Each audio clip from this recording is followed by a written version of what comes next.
జోగులాంబ గద్వాల జిల్లా కేటీతోటి మండలం పాతపాలెం గ్రామంలో అనుమానాస్పదంగా మృతి చెందిన అనిత కేసును పోలీసులు ఛేదించారు. అనితను ఆమె ప్రియుడు రంగస్వామి హత్య చేసినట్లుగా పోలీసుల విచారణలో తేలింది. అనితకు భర్త, 2 పిల్లలున్నారు. అనితకు రంగస్వామికి అక్రమ సంబంధం ఉందని, ఆమె రంగస్వామిని దూరం పెడుతుండటంతో హత్య చేశాడని డీఎస్పీ మొగలయ్య తెలిపారు. నిందితుడిని అరెస్ట్ చేసి రిమాండ్కి తరలించారు. వనపర్తి జిల్లా ప్రొఫెసర్ జయశంకర్ సార్ వర్ధంతి సందర్భంగా జిల్లా కేంద్రంలోని ఆయన విగ్రహానికి మాజీ మంత్రి నిరంజన్ రెడ్డి పూలమాల వేసి నివాళులు అర్పించారు.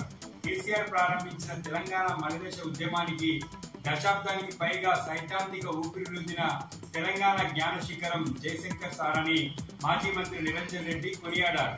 ఈ కార్యక్రమంలో బీఆర్ఎస్ జిల్లా అధ్యక్షులు గట్టి యాదవ్ తదితరులు పాల్గొన్నారు.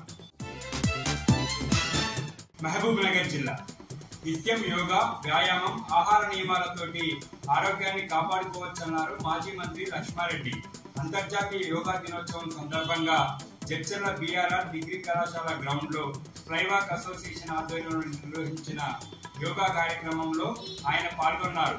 అంతర్జాతీయ యోగా దినోత్సవ శుభాకాంక్షలు తెలియజేశారు. యోగా సాధన చేస్తే అనేక ఆరోగ్య సమస్యలు దూరమవుతాయని, వ్యాధుల నుండి మన శరీరాన్ని రక్షించుకోవచ్చన్నారు మాజీ మంత్రి లక్ష్మారెడ్డి.